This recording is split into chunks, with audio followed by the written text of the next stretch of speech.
Good morning, good morning, good morning, everyone. Hello, hello, hello. I hope you're feeling great. I hope you're feeling well. I hope you're feeling fine. This is Tony Moore of Boss Up Radio. Today, I just wanted to come in and have a conversation with you to inspire you and to motivate you, and more importantly, to remind you that you have everything you need to make your life more beautiful. Good morning, Tyra. Hey, Charlene, how's everything? Hey, Paula, thanks for joining. Thanks for joining. Thanks for joining. Today, I wanted to talk about just some life situations, and I wanted to talk to you. Initially, it was going to be the conversation was God will boss you up, right? I was just like thinking how God will totally boss you up, even when you don't want to be bossed up. God will totally boss you up. But what I also realize is that there's going to be some revelations from your situations, right? The revelations from your situations, and you may not always like those revelations from your situations, but when we learn better, when we learn what we need to learn, when we learn the lessons, then there will be no more stressing, right? And sometimes we keep on stressing for certain things, and it's just a lesson that you have to learn, a lesson that you have to learn so that you can get to the next level. I'm always like, there's always new levels. There's always new levels to get to where you want to go. Always new levels. I know people say new levels and new devils, and that may be true, but I also know that there's new levels and new experiences, right? New levels and new lessons. But I know personally for myself that I couldn't get to where I am until I learned the lessons. And the lessons that I learned was the revelations from the situations. I mean, the revelations from the situations. If we had a mic situation, and years ago we had Diva Circles because my nonprofit is called Diva Moment, doing business as the Success Institute, right? And hey, I see you, Snow. I see you, Snow. And we would pass the mic, right? And we would just talk about some things. We would just talk about some things that was on our chest, and then we would then release it, let it go, and then put something, because you got to replace when you're releasing stuff. You got to replace it with something so that you don't get stuck and it doesn't, remain empty. Because sometimes when it remains empty, it will come back in twofold. Especially in spiritual warfare. If you release some things, but you don't replace it with some goodness, mercy, and grace, then the thing that you let go will show back up with some cousins and some demons and some strongholds, and then make you worse off. Tell me about some people who didn't release and replace some bad situations. So the revelations from the situations, I was just thinking about it. Like, I will tell you, and I'm very transparent. Some people are like, oh, you tell all your business. No, no, I don't tell all my business, but I do know that when I'm in God's business, He needs me to understand that I am going to be, what is it called, read by men. So we are epistles. We're walking epistles about what God does, how He shows up, how we learn from the situations, the revelations. So I'm going to tell you, like, recently, and this is the second time that I've seriously considered, but this I'm actually going through the process of having not gastric bypass, but getting banded, right? And I was like, okay, my doctor was talking to me, and he was like, look, if this is a race, you've lost the race. And I was like, it's so hard for me to think that I've lost the race, because I'm a fighter, and I know that I'm not doing everything, I'm not giving it all, but I know my knees hurt, and I know I'm getting older, and I know that this fat is just all of a sudden, it feels like 75 pounds just appeared out of nowhere, and I was just like, I was done, and I'm busy and I'm tired and I'm over 45. And I was just like, and so we were talking about it. And this is the second time we were talking about it. And I was like, he was like, I really think that you should definitely talk to a doctor, who deals with this, because it's not the pills, it's not the medicine you're trying. Because I did change my habits. I started drinking more water, probably not as much as I should, right? And so I said, okay. So it was interesting when I decided to walk this path. It seemed like I gained more weight, because I was just like, oh, well, I lost the weight. I lost the race, I'm not healthy, I'm nervous about getting some sort of disease, and I don't want to die from like an ailment, because, I had too much fat, and my body index is too high, and, and I can't lose weight, and da da da da da. And so I was like, okay, so I went through the process, and I'm doing pre-op, and I'm having conversations, and and I was like, I want to say probably like 2 weeks ago, I was at 298. I've never said my weight in public before because I will tell you that once upon a time I was bulimic, and I had fat issues and weight issues, and I was like, I can't control my life, but and I can't control what comes out of my mouth, but I can control what comes out of me. You feel me? And so for years I had these issues, and then I was able to release it, let it go, and I don't know if I put it in the sea of forgetfulness, because every once in a while that little demon will knock on my door, but thankfully I never reverted back, right, to where I used to be, because now I'm probably like almost 100 pounds more. I'm actually 100 pounds more. Hey, Amber. And I never had the inkling to release like I used to. Things I used to do, thank God I don't do anymore. But I was looking at the weight, and I'm like, oh my God, how did I get here to 298? I'm not eating a cheeseburger, I'm not eating a chicken and waffles. How did I get here? Right? And then I was like, God, and I revealed it in Boss Up Radio. I heard the Holy Whisper, and he said, but you didn't ask me. You didn't ask me. Hey, baby girl, I see you, Vanetta. You didn't ask me. So I literally had to get on my knees and say, God, please forgive me for not asking you about this weight situation, not asking you how I can get this weight off, not asking you if this operation is good for me, even though my knees hurt. And now it's getting to the point where it's on my driving leg, and sometimes it gets real numb and stuff. Lord, please forgive me. And so then I said, well, reveal to me what I'm supposed to do. Like if the weight comes off, then clearly I'm not supposed to be getting this operation, because I don't just believe in just speaking it and just be like, oh, praise God, and it's going to happen. But you have to be like that. But you also have to do some things, because faith is action. You have the faith, but then you got to walk into it as though you are, right? So I started thinking, it was kind of crazy, but this is how God works. I started thinking of being reminded how I um, wanted to do another 13.1. I did a half marathon for one of my 40th birthdays, because I'm always celebrating forever 40, and then so I was like, maybe I should do it again. But then I was like, I'll do it again after my operation. Then that way I'll probably be 50 pounds less, and things would be happening, and I'll be more healthier and things of this nature, right? And and so we started getting y'all probably don't know this, but there's a lot of pre-op and a lot of counseling and a lot of conversations and a lot of shifting and changing your eating habits, and realizing that certain things that you were sabotaging yourself, Tony Shawan, that's my middle name, Shawan. And so I started to look at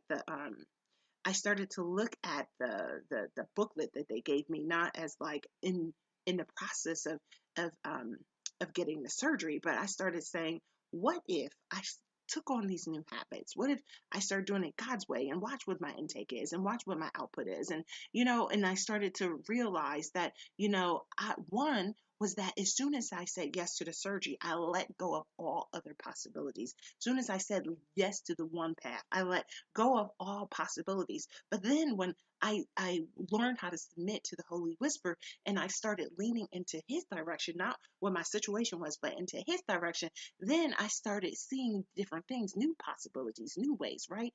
And then I started drinking more water. And it's crazy, when you start drinking more water, your body will start thirsting for it. Like before, I was like, oh, I hate water, I need something in it. Now I'm drinking more water. And then I said, I'm going to commit to myself to 3 times a week working out, and I'm like, okay, 3 times a week, you got to make your word matter to you, right? So I said, okay, great, great, great. Now, mind you, I'm going on, this is my almost second full week of the commitment, right? And so I got on a scale, and I could not believe it. Like, I was packing on the weight, and now I'm losing the weight. You know what I mean? So now remember, I was at 298. Now I'm at 289. And now I'm at 289 because I shifted from, oh, this is it. And the doctor said that if this was a race, I have lost the race, and I don't want to be a failure, and I don't want to do this, and I don't want to do that, to listening to the Holy Whisper. And he's saying, you never asked me. And then it's interesting, because when I started saying, okay, God, let me do it your way. Let me start drinking the water. Let me see what the nutrition says, because certain things I was putting into my body, not realizing it wasn't agreeing with me. And even when I went through this situation, this revelation, is that I have really bad acid reflux. So I told the doctor, wow, I knew I had it, but I didn't want to take any medicine. And I figured, I'm not going to claim it. But I realized that certain things, even if you don't want to claim it, you still need to control it. Hello, somebody. So I started saying, wow, there are certain things when I was thinking I was sick, it's certain things that's just no longer meant for me. Once you hit over 45, it's just certain things you just going to have to let it go. But even with this situation, I started realizing that there are some people who have, lost the weight, but they didn't release the weight, right? They didn't release it. So that's my new thing. It's like, I don't want to lose weight. I want to release some old habits that's keeping me stuck. I want to release some bad things because when you release some things, you got to replace it. So I started to drink more water. And this is my second day of workout. So I still have Friday and Saturday. And I know it's a travel day tomorrow. So before I go to New Jersey on Saturday, I will definitely get in my third. And it's amazing to me how just the change of focus by saying, okay, the change of focus when I said, all right, this is it. I can't do it anymore. And my brain started thinking, you're, yeah, you probably need the operation. Look, you keep gaining weight. Look, everything is out of control. Look at this, look at that. Even my husband was like, hey, I love you. I want you to be healthy. You know what I mean? But I want you to make the best decision for you. Right. So I realized that he's like, even in all my bigness, I still love you. It's not about that. I don't see what you see. I still see a loving person. I still see Tony. I still see you, which is awesome. But I'm like, I want to see myself and I want to like myself naked. You ever want to be like, I want to see, it's not with the shapers and all that stuff. I want to be able to like what I see naked. So that's the aim. That's the goal, is to like myself naked. So that was the situation. Revelation is that don't give in. What I needed to understand is that I can't give in, because if I give in, I won't win. If I give in to the negativity, then I will only see negativity, because you always get what you focus on. But when you give yourself an opportunity to see the possibility, then, all of those good things, no good thing will be withheld from me. So now I'm drinking water. Now I'm feeling inclined. I'm starting to eat more fruits and vegetables. I ain't never do that. I'm committing to at least eating one salad. So things are working out in my favor, because I also said I don't want to just lose the weight. I want to release it. I want to release it from my mind and my body and my spirit. I want to release it so I never get to the point where I never want to see 298 again. I don't care if I'm 150 years old. I never want to see 298. And each time I get under a certain amount, I don't ever want to see 290. Now I want to get to the point where 280s look good right now, but I don't want to see 280. And this is the situation, because last year I was just like, oh, woe is me, woo, woo, woo. And I was crying. I can't believe I did this. I can't believe I got to this point. And at that point, I was at like 278. Hello. But I still, didn't control the situation. But now that I've been revealed, the revelation is that it's not about me. The revelation is that it's not about me, but it's all about me. The revelation is that I get what I focus on. So if I want to be healthy, wealthy, and wise, I need to start looking at the possibility and the potential, and I need to put my energy and my effort, my attention towards that goal. I've also had a couple of situations in my life that have revealed some things. Have you had some situations in your life that have revealed some things? So one of the situations that has been revealing to me is that I realize is that a lot of us are still stuck on what happened as children. A lot of us are still stuck on what had happened as a child. I have a friend, she's like over 50, and we were just talking about some things, what had happened, and what had happened was, and we had some similarities in that we were molested. I was molested at 5, and she was molested by her first, she was molested by a cousin, right, at 7. And and I was in a hamster wheel, because I didn't know that a lot of people who were molested, there are certain things, certain principalities that sit on us when we're molested, especially when we're introduced to sexuality before we're mature for it, right? And so I didn't know all this stuff. This is my grown up years being studied and trying to figure out, well, how is it that some of us become the exception to the rule and some of us get stuck by what rules us, and I didn't want to be ruled by certain things. I didn't want to be ruled by the principalities and people who mess up, because messed up people will mess you up, and effed up people will F you up if you allow them to. Even at work, even at church, people always complain about the church people. I'm like, look, God said, come as you are. But if there is no transformation, the transformation comes from truth. And if you ain't trying to, rebuke some things and release some things and ask God to help you and to confess, really confess and be like, I don't want this. I don't want to be like this, as opposed to being like, well, this is who I am. Because I was that person. Trust me, I was that person. But I realized that when you permit it, when you make a bed for it, it will always be comfortable on you. I was very comfortable cussing people out in church. Hello. And hey, James, how are you? And I was very comfortable cursing people out in church, because that's who I was. People were so used to me being so negative, so that I made a bed for negativity. I made a bed for keeping it real. I made a bed for like telling people off. And I have friends to this day who have made beds for those situations. We get sick and tired of sick and tired of sick and tired of people, and then we get mad. But this is what I realize is that, the revelation has been that some people just won't change. Some people just won't change. I still have family members. Who do you think you are? Why do you think you always want what? Okay. So for the past 20 years, I've been helping people, helping them with their marriages, helping them with their finances, helping them with their bankruptcy, helping them start a business, helping them with their mindset, helping them through the word of God. And yet you still want to make me into the foster kid that I used to be. See, what I realized is that the revelation of the situation is that some people will always see you as who you were when they were still over you. That's the revelation of the situation. But the question is, will you allow someone's perception, how they perceive you and how they receive you, to keep you from being who God created you to be? That's the situation. That's going to be the situation, because there's always going to be situations. I remember when at my job, because I'm still a parallelpreneur, but one day I won't be.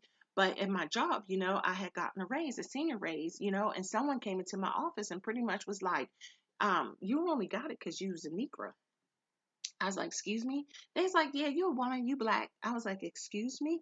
Now, if they would have said it 5 years ago, I probably would be out of a job. Because I would have cussed those out like nobody's business, slammed the door, F this, F that, who the F you think you are, whatever. But by the time the devil showed up in that situation to remind me, hey, Ada, to remind me that I was a black woman, you know, I realized that I had gone through some things. See, the situations allow you to reveal some things. So the revelation of many situations made me realize that I can't just cuss people out just because of the fact that, I can. Just because that was, I have a right, I have a freedom of speech, because there's a time and a place for everything, and everything is a time and a place. And then I also realized, well, through the situations, I've also realized that, certain things you got to be very political about what you say to people, because people are going to be people and they won't change their situation. They will always, for some people, I will always be seen as a mouthy black woman who think that she knows ish. You know what I mean? And I'm like, but guess what? At the end of the day, if that's how you perceive me, that's how you perceive me. But how you perceive me and how you receive me has no control over who I am meant to be. Right? See, that was the revelation of many situations when I had people there's like, oh, you're a brown noser. Well, first of all, I have a brown nose. Second of all, my revelation of situations made me realize that no matter how good I am, I'm not going to be perceived or received and I'm not going to be promoted to where I want to be. And people will always talk about me, but I got to be true to myself. And how I'm wired is that I've always said to people that I am going to be the smartest person in the room, because I am a mouthy black person. I am very perceptive. I won't allow people to just walk all over me. I'm not going to allow people to defecate all over me. I'm not even going to allow you to diminish me. Been there, done that. Got some t-shirts, can pass it out, but I rebuked it, I replaced it, and then I threw it into the sea of grace. Okay? Because it's certain things from the revelation of the situation that you have to understand and appreciate, that some people will never allow you to be who you are to them. But even I think about, thank you, Spirit, for the Holy download. They wasn't like that with Jesus either. I remember, where John the Baptist, his people was like, yo, who this dude is? Who this dude is? John knew who he was, but not necessarily his followers. And then when they came up to Jesus, they stepped up, yo, who you think you are? He didn't say it like that. They ain't say it like that. But in the realness of the real, that's essentially what they said, right? Who do you think you are? Who this? Who that? And Jesus was like, he wasn't like, look, I'm God, I'm this, I'm that, I can do all things, I can work the miracles, I can, he said, who do you think I am? Who do you say I am? Because who you say I am is going to reveal to me how I need to treat you. You know how they say, when, what is it, Maya Angelou? When people show you who they are, when they show you, and I even took it a little further, when the Holy Spirit, because people ain't always going to show you. When people, they smile in your face, they'll pat you on your back, they'll ask you to do the work, they'll ask for an invoice. They won't pay you, but they're gonna pay somebody else. They be like, "Oh, can you help? Can you bless?" You know, I had a good conversation with a family member who ain't a family member, but a family member with regards to it, and we were talking about money in the tabernacle, right? And you know, the family member was like, "Well, you don't want to block your blessings." I was like, "Well, wait. See, what he doesn't know is that I already know that he doesn't respect people who does things for free.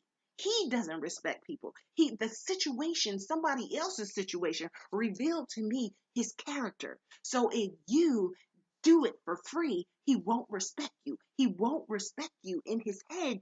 The more he pays, the better you are. He won't respect you. And there's so many people who will sacrifice themselves for certain people, not realizing that the person that they're dealing with don't respect you when you allow yourself to be used. See, but see, because of who I am, because I'm very comfortable, I've already told this person plenty of times, you got to go back to where you used to be. I've embraced all that I am. The positivity, the negativity, the spirituality, you know, the street, the smart, the savviness. Because even in the Bible says, what, be sweet as a dove, but wise as a serpent.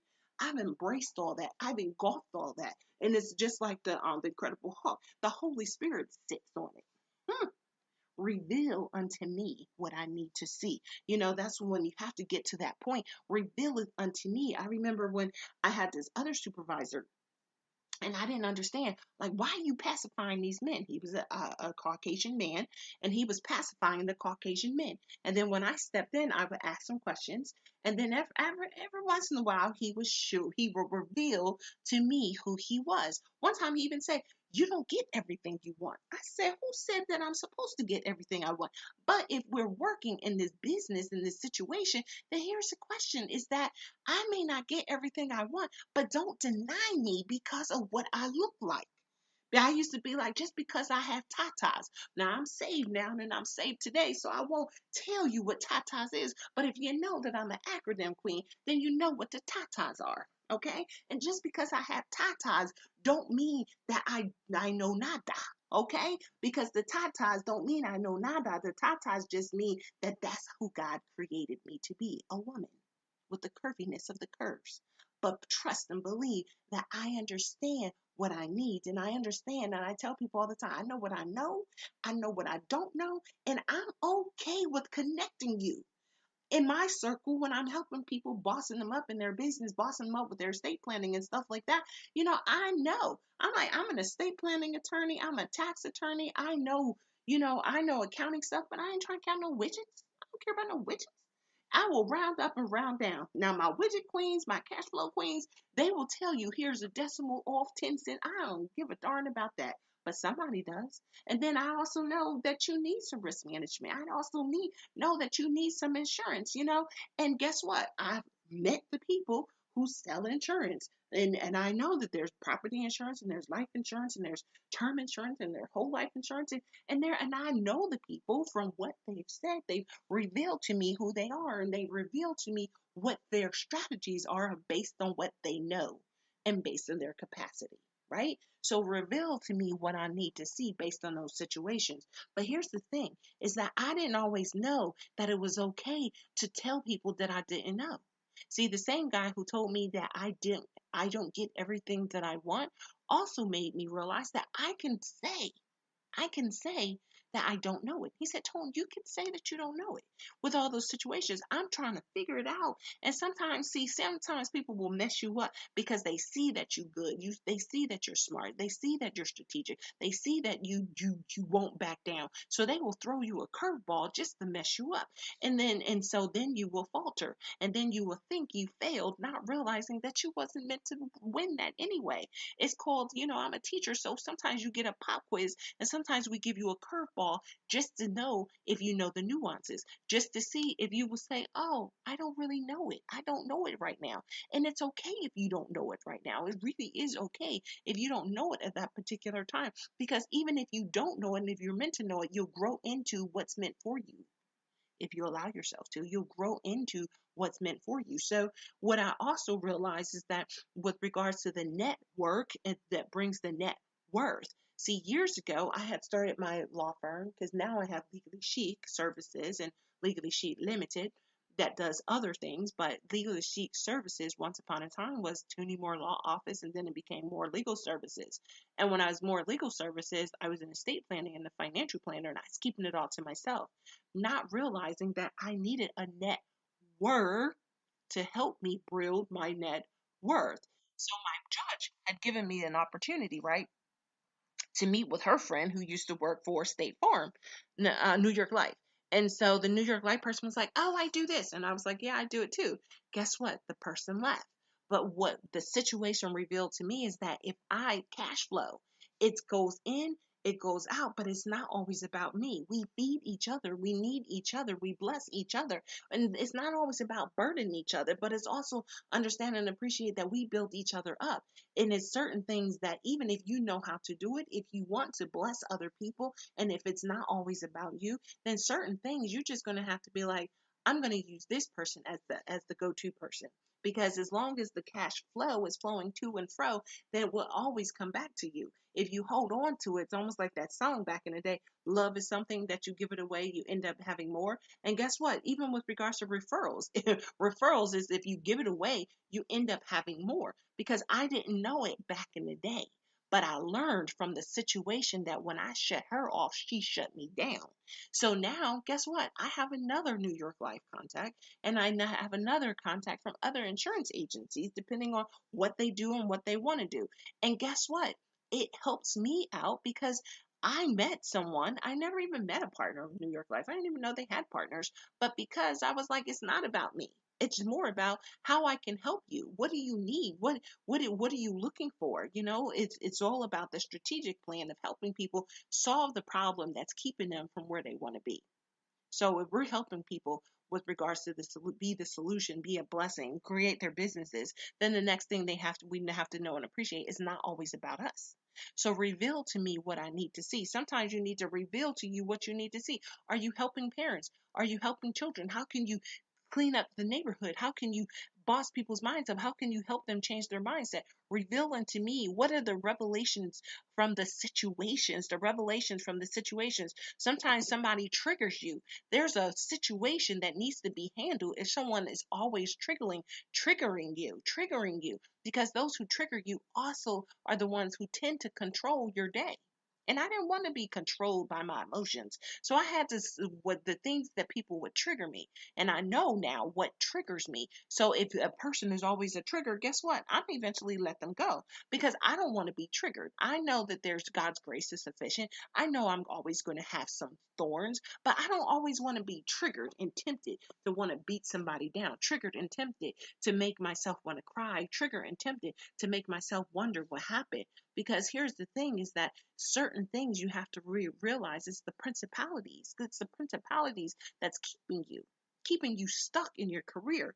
If you're not where you want to be, if you want to be a manager, if you want to be a branch manager, if you want to be a supervisor, if you want to be a leader, if you want to be deemed as a team leader, you got to sit down, be still, and know what what keeps you holding you back. Is it your mindset? Is it your mouth?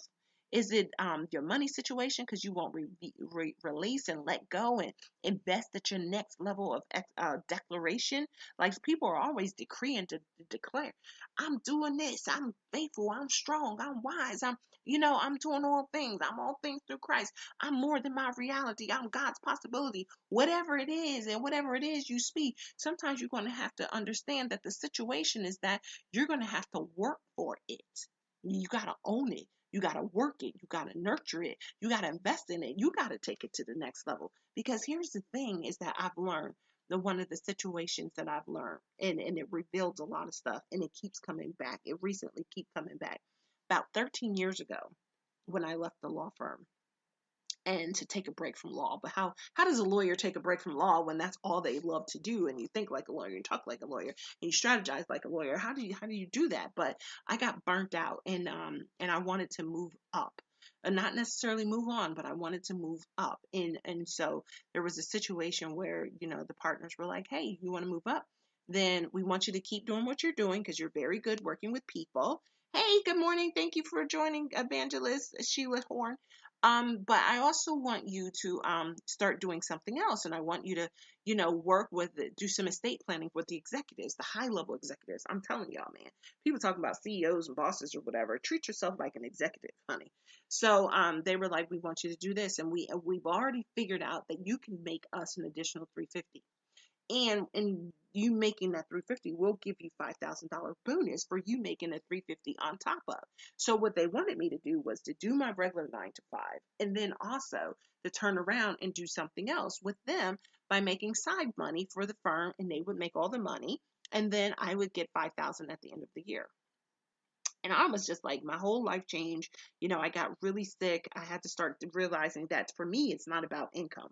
It's not about income. It wasn't about influence. It was something else because, the next day I ended up almost dying. But for the grace of God, I almost died, right? And so, because I had for those of y'all who don't know, I had an ectopic and it burst. I had a second ectopic pregnancy and it burst, right? So I had a 9-month-old baby. I had recently found out I was pregnant. Thought I was like, oh my God, you can get so far, but yet, certain things is, still shows up. And then I had an ectopic pregnancy. It burst. I was trying to get to work because I didn't know it was an ectopic pregnancy. I just thought it was a miscarriage because it was the day after that conversation, and I didn't want to seem like a weak person. I wanted to show up and let them know that I was good enough, and I was, and I was, and I had what it took to take it to the next level to be treated as an executive. But the sad thing was, I wanted other people to treat me like an executive, and I didn't treat myself like one. So I ended up getting sick, and I ended up having an operation, and then I ended up having more stuff going on. But what the situation revealed to me was that they didn't really care about me. Anytime you're like, okay, you'll make the 75,000, but if you want to make 5,000 more, we want you to bill out, and we want you to work your behind off so that we can get the money. And they've already figured it out. They probably was going to bill out at me at $5,000, 70 and $5,000. That's pretty hot, right? And so I ended up going a different path. But it's so interesting in 2018, that was 13 years ago. In 2018, when I was speaking with a group of women. I had shared this with regards to the path, the changes that I made in my life. What dawned on me, it was like, and it never really struck me at this point, was that, wait a minute.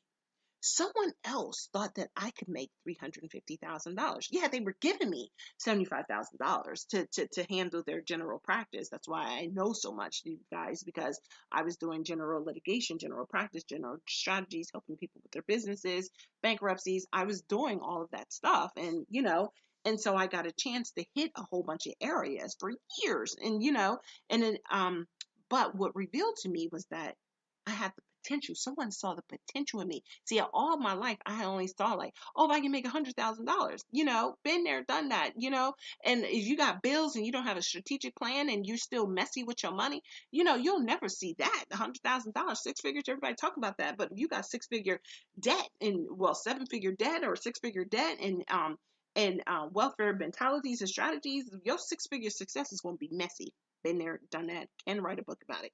Actually, I'm writing a book called PS Mastery.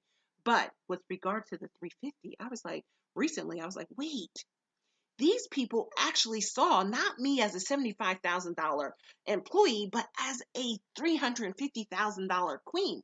And so the revelation was that recently, the revelation 2018 was that someone saw in me that I can make $350,000 by just doing estate planning, working with executives and helping them execute some things in their life. If they had family issues, they had probate issues, they had, estate planning issues, they saw that in me. And that was a revelation. That was my recent revelation in 2018, was that someone saw in me that I can make 350. that I never saw in myself.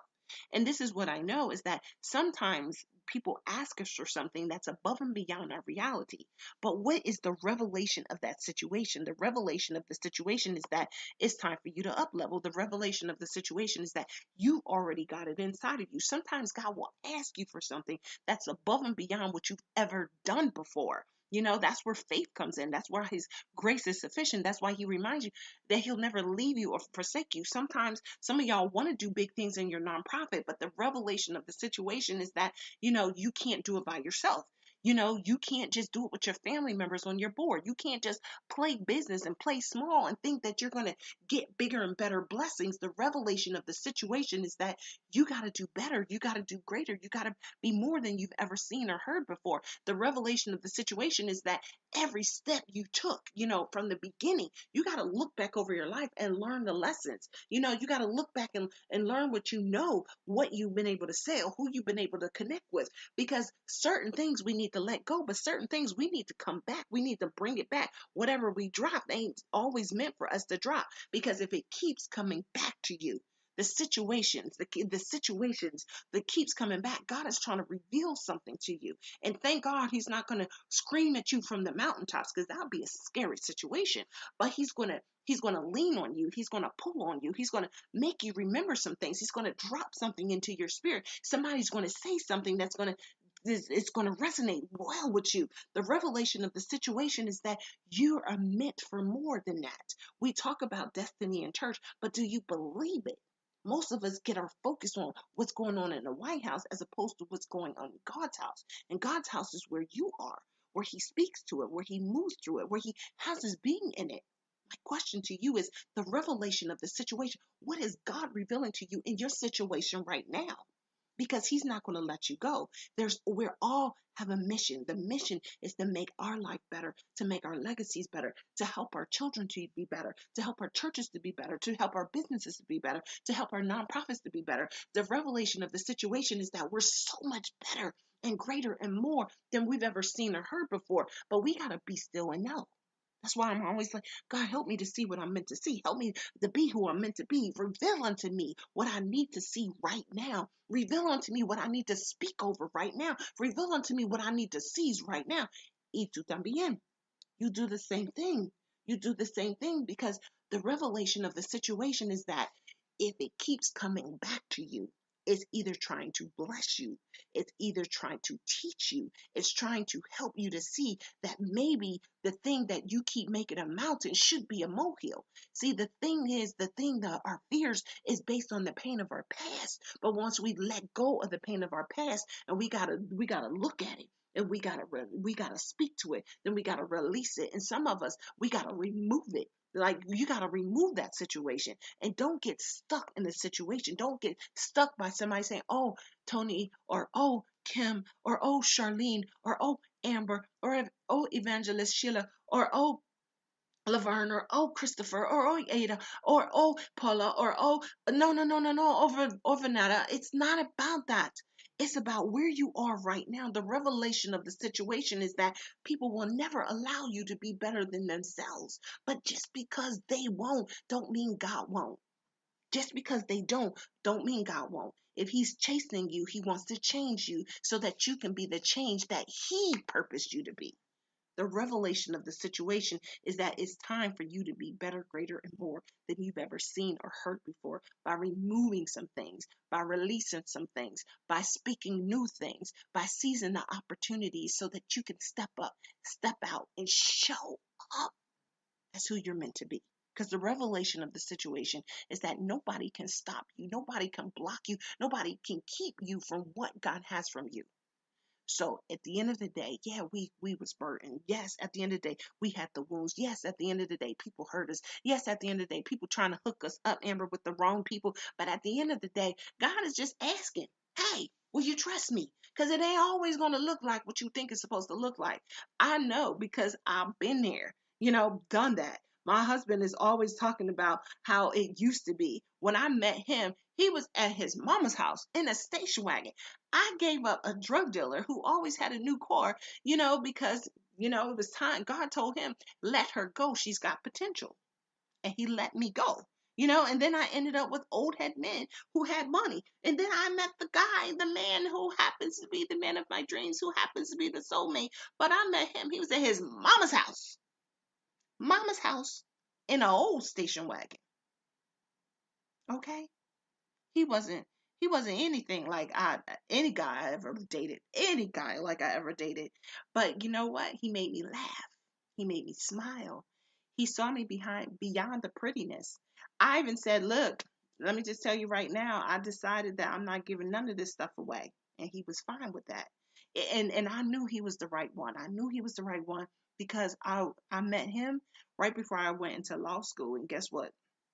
I was all law school, the revelation of those situations of being yelled at and screamed at. Oh my God, all of this was revealed to me. It was so messy, but I loved it and I thrived in it. And here's the deal. He stuck with me. And I was like, yo, if he sticks with me, and then I told him about my pain, I showed him my scars, I showed him the thorns, I let him hear my voice, everything. And he still saw my heart. So the thing about it is he did not look like the one that I let go. And he surely didn't have the money that who let me go, but he is the one who allows me to be who I'm meant to be, regardless. And he stole my heart. So the revelation of the situation is that it's not what you see. It's not even what you think. But when you know who you are, whose you are, and you know that no good thing will be withheld from you, and you know where your power comes from, where your strength comes from, who's going to whisper to you, who's formed and shaped you, who's already had bigger, better plans for you, who's got a purpose for you, who's got the provisions for you. And all you got to do is just walk it like you talk it, and speak it and seek it and seize the opportunities to know that God got you. He's got you. He's waving at you. He's loving on you. He's going to chasten you. He's going to change you. He's going to reveal to you. He's going to give you opportunities. But ultimately, he's a gentle man or gentle woman for some people. And he will never leave you or forsake you. He's always going to put the mirror in front of you and then ask you to choose. Choose you this day who you will serve, who you will believe, who you will trust. Choose you this day what path you will take. Choose you this day will you allow my bread to be enough for you. Choose you this day. So this is for me to you. Love this morning message. I was just talking with my mentor yesterday, and this is real. It is real. It is real. Because today is the day that we have to choose to understand and appreciate that the revelations of the situations is not to deny us, it's not to block us and stop us. It's just more to help us to appreciate that we are all that we need to be to make our dreams a reality. So this is Tony Moore of Boss Up Radio. Thank you for hanging out with me, and we'll talk real soon.